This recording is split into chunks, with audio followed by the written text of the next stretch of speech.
भोपाल से प्रस्तुत हैं प्रादेशिक समाचार। नमस्कार, समाचारों के साथ मैं जितेंद्र रघुवंशी। पहले मुख्य समाचार। प्रदेश में बढ़ते कोविड संक्रमण के मद्देनजर नए दिशा निर्देश जारी। स्कूलों में छुट्टी, मेलों रैलियों पर रोक। 31 जनवरी से शुरू होगा संसद का बजट सत्र।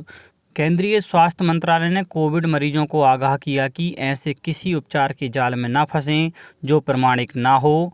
और भारत को 7 विकेट से हराकर दक्षिण अफ्रीका ने 3 मैचों की टेस्ट सीरीज 2-1 से जीती। अब समाचार विस्तार से। प्रदेश में सरकार ने कोविड-19 संक्रमण में बढ़ोतरी के मद्देनजर नए दिशा निर्देश जारी किए हैं। मुख्यमंत्री शिवराज सिंह चौहान द्वारा कल क्राइसिस मैनेजमेंट ग्रुप्स की वर्चुअल बैठक में इन निर्णयों को मंजूरी दी गई। अपर मुख्य सचिव गृह डॉक्टर राजेश राजौरा ने बताया कि पहली से 12वीं कक्षा तक के समस्त स्कूल और हॉस्टल 31 जनवरी तक बंद रहेंगे। जनवरी में होने वाली प्री बोर्ड परीक्षाओं के संबंध में स्कूल शिक्षा विभाग द्वारा अलग से आदेश जारी किए गए हैं। राज्य में सभी प्रकार के धार्मिक और व्यावसायिक मेले प्रतिबंधित रहेंगे। समस्त रैली और जुलूस प्रतिबंधित रहेंगे। समस्त राजनीतिक, सांस्कृतिक, धार्मिक, सामाजिक, शैक्षणिक और मनोरंजन से जुड़े आयोजनों में 250 से अधिक व्यक्तियों की उपस्थिति प्रतिबंधित रहेगी। बंद हॉल में भी हॉल की क्षमता के 50% से कम की उपस्थिति की ही अनुमति रहेगी। डॉक्टर राजौरा ने बताया कि कोविड उपयुक्त व्यवहार का पालन अनिवार्य होगा और मास्क नहीं लगाने वाले व्यक्तियों से जुर्माना वसूला जाएगा।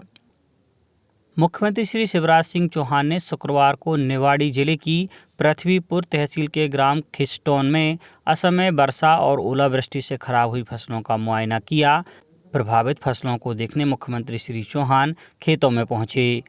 मुख्यमंत्री श्री चौहान ने कहा कि बाहर से फसलें हरी दिखती हैं, पर खेत में अंदर जाकर देखो तो कुछ भी नहीं बचा है। प्रदेश में पृथ्वीपुर सहित जहां जहां भी फसलों को नुकसान पहुंचा है उसकी भरपाई की जाएगी। उन्होंने अधिकारियों को निर्देश दिए कि किसानों को शीघ्रता से राहत राशि का भुगतान कराएं। मुख्यमंत्री श्री चौहान ने खेतों में फसल का जायजा लेने के बाद किसानों से चर्चा भी की। उन्होंने कहा कि घबराना मत, मुसीबत का मिलकर मुकाबला करेंगे। आंखों में आंसू मत लाना, सभी संकट से बाहर निकाल लूँगा। जहाँ जहाँ भी ओलावृष्टि से नुकसान हुआ है उसकी भरपाई सरकार करेगी। यदि फसल का 50% से अधिक नुकसान हुआ है तो 30,000 रुपये प्रति हेक्टेयर राहत राशि दी जाएगी। फसल बीमा का लाभ अलग से मिलेगा। साथ ही अल्पकालीन ऋण की वसूली स्थगित की जाएगी और अल्पकालीन फसल ऋण को मध्यकालीन ऋण में बदला जाएगा। संसद का बजट सत्र 31 जनवरी से शुरू होगा। पहला चरण 31 जनवरी से 11 फरवरी तक चलेगा, जबकि दूसरा चरण 14 मार्च से 8 अप्रैल तक आयोजित किया जाएगा। दूसरे चरण की समय अवधि सरकार की ज़रूरतों पर निर्भर होगी। सरकार वित्त वर्ष 2022-23 के लिए 1 फरवरी को बजट पेश करेगी। शीतकालीन सत्र निर्धारित समय से एक दिन पहले 22 दिसंबर को संपन्न हुआ था। नागलवाड़ी उद्यान सिंचाई योजना के सभी कार्य तय समय में पूरे करें। उद्यानिकी, खाद्य प्रसंस्करण, नर्मदा घाटी विकास प्राधिकरण के राज्य मंत्री श्री भारत सिंह कुशवाहा ने यह निर्देश शुक्रवार को नागलवाड़ी उद्यान सिंचाई योजना के निरीक्षण के दौरान अधिकारियों को दिए। किसानों एवं पुनर्वास स्थलों के रहवासियों की समस्या सुनी और मौके पर ही उपस्थित विभागीय अधिकारियों को निराकरण के लिए कहा। उन्होंने कहा कि कार्यालय का एक टेलीफोन नंबर जारी करें जिस पर किसान बंधु एवं पुनर्वास स्थल के रहवासी अपनी समस्या दर्ज करा सकें। प्राप्त समस्याओं का निराकरण अधिकारी शासन के निर्देशानुसार करना सुनिश्चित करें। राज्य मंत्री श्री कुशवाहा ने बड़वानी जिले के ब्राह्मण गांव पहुंचकर नागलवाड़ी लिफ्ट इरिगेशन के कार्य का विस्तृत निरीक्षण किया।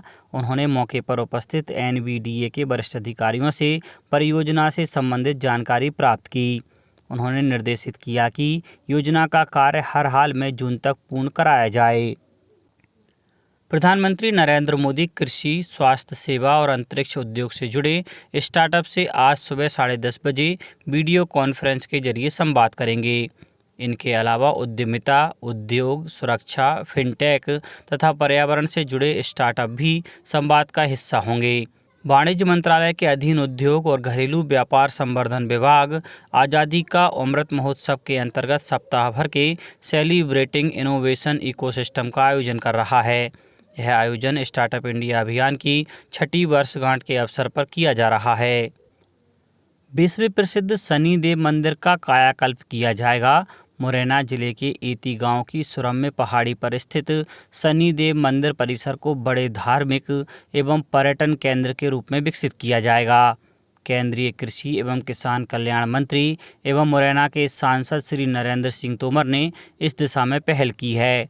श्री तोमर इस सिलसिले में वरिष्ठ अधिकारियों के साथ शुक्रवार को शनिदेव मंदिर परिसर पहुंचे और मंदिर के जीर्णोद्धार और विकास के संबंध में अधिकारियों से चर्चा की। केंद्रीय मंत्री श्री तोमर ने कहा कि यह मंदिर धार्मिक और पर्यटन का एक बड़े केंद्र के रूप में राष्ट्रीय स्तर पर स्थापित हो। इसी को दृष्टिगत रखकर मंदिर के विकास की योजना बनाई गई है। शनिदेव मंदिर को भव्य रूप देकर इस योजना को मूर्त रूप देने के लिए मुरैना जिला प्रशासन द्वारा कार्यवाही शुरू कर दी गई है। शनिदेव मंदिर परिसर को भव्य रूप देने के लिए शनि परिक्रमा मार्ग के साथ शनि सरोवर और शनि कुंड का निर्माण किया जाएगा।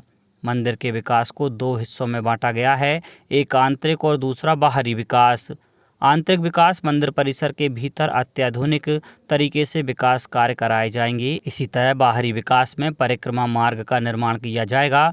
इसमें बिजली, सड़क कनेक्टिविटी के अलावा परिक्रमा मार्ग में जन सुविधाएं, दुकानें और खान पान की सुविधाएं मुहैया कराई जाएंगी, जिससे यहां आने वाले श्रद्धालुओं और पर्यटकों को किसी तरह की परेशानी न आए।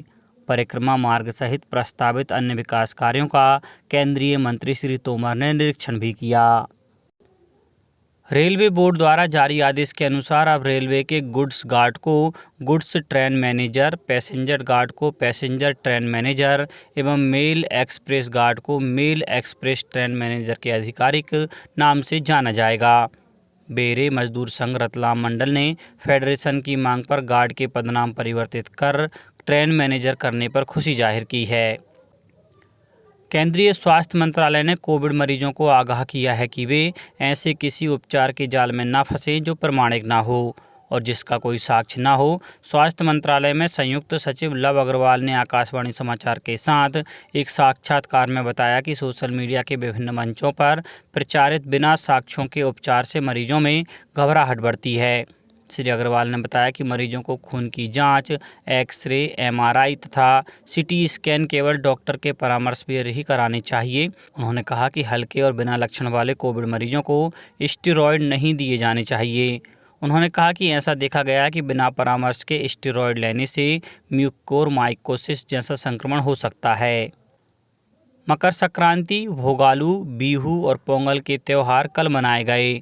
प्रधानमंत्री सहित विभिन्न नेताओं ने प्रकृति की उपासना से जुड़े त्योहारों मकर संक्रांति, भोगाली, बिहू और पोंगल पर देशवासियों को शुभकामनाएं दी।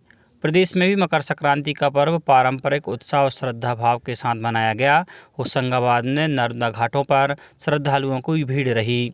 यहाँ सभी जगह सुरक्षा के पुख्ता इंतजाम किए गए। सीधी जिले की पवित्र सोन नदी के भंवरसैन, कोलदह, गऊघाट, जोगदह जैसे विभिन्न तटों पर कल भारी संख्या में श्रद्धालुओं ने आस्था की डुबकी लगाई।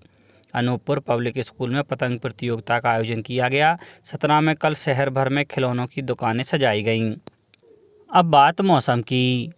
पाकिस्तान से आ रही हवाओं ने 2 और सिस्टम एक्टिव कर दिए हैं। अगले 36 घंटे प्रदेश में ठंड रहेगी। इसके बाद कुछ राहत मिलने की उम्मीद है। अभी जो 2 सिस्टम एक्टिव हैं काफ़ी कमज़ोर हैं। इस वजह से ठंड का ज़्यादा असर नहीं पड़ रहा है। प्रदेश में 16 जनवरी को एक के बाद एक 2 सिस्टम बनेंगे। मौसम वैज्ञानिक वेद प्रकाश सिंह की माने तो उज्जैन, भोपाल, इंदौर, ग्वालियर, चंबल, सागर और जबलपुर में इसका ज़्यादा असर रहेगा। उज्जैन में अगले 2 दिन कड़ाके की ठंड रहेगी। मौसम वैज्ञानिक ने बताया कि अभी रात और दिन का तापमान 24 घंटे तक इसी तरह बना रहेगा। उज्जैन में दिन में कोल्ड डे रहेगा। सिवनी, बैतूल, धार, इंदौर, खंडवा, खरगोन, शाजापुर, रतलाम, उज्जैन, दतिया, गुना और शिवपुर कला में दिन ज़्यादा ठंडे रहेंगे। शाम के बाद मौसम में कुछ बदलाव होने का अनुमान है। अब कुछ समाचार खेल जगत से।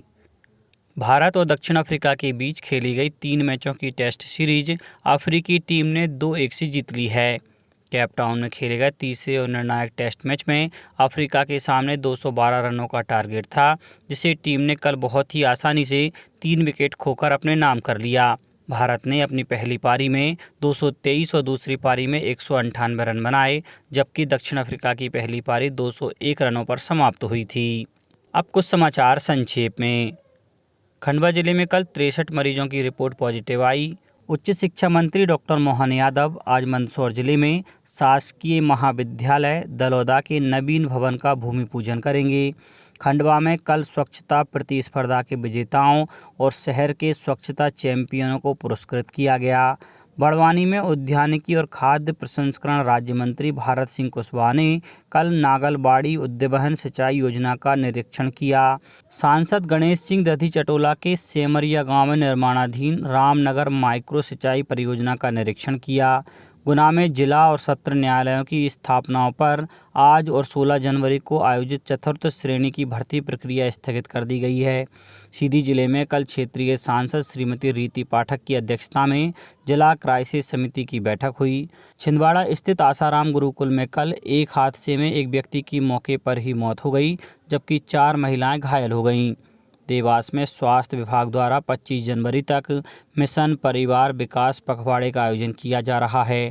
भारत में संयुक्त राष्ट्र के रेजिडेंट कोऑर्डिनेटर सोमवी शार्प ने कल मध्य प्रदेश जनजातीय संग्रहालय भोपाल का भ्रमण किया और आज़ादी के अमृत महोत्सव के अंतर्गत BHEL भोपाल द्वारा कल स्वतंत्रता सेनानी देवी शरण को सम्मानित किया गया। अंत में मुख्य समाचार एक बार फिर। प्रदेश में बढ़ते कोविड संक्रमण के मद्देनजर नए दिशा निर्देश जारी। स्कूलों में छुट्टी, मेलों रैलियों पर रोक। 31 जनवरी से शुरू होगा संसद का बजट सत्र। केंद्रीय स्वास्थ्य मंत्रालय ने कोविड मरीजों को आगाह किया कि ऐसे किसी उपचार के जाल में न फंसें जो प्रमाणिक ना हो। और भारत को 7 विकेट से हराकर दक्षिण अफ्रीका ने 3 मैचों की टेस्ट सीरीज 2-1 से जीती। इस बुलेटिन में इतना ही। घर पर रहिए, सुरक्षित रहिए और सुनते रहिए प्रादेशिक समाचार। नमस्कार।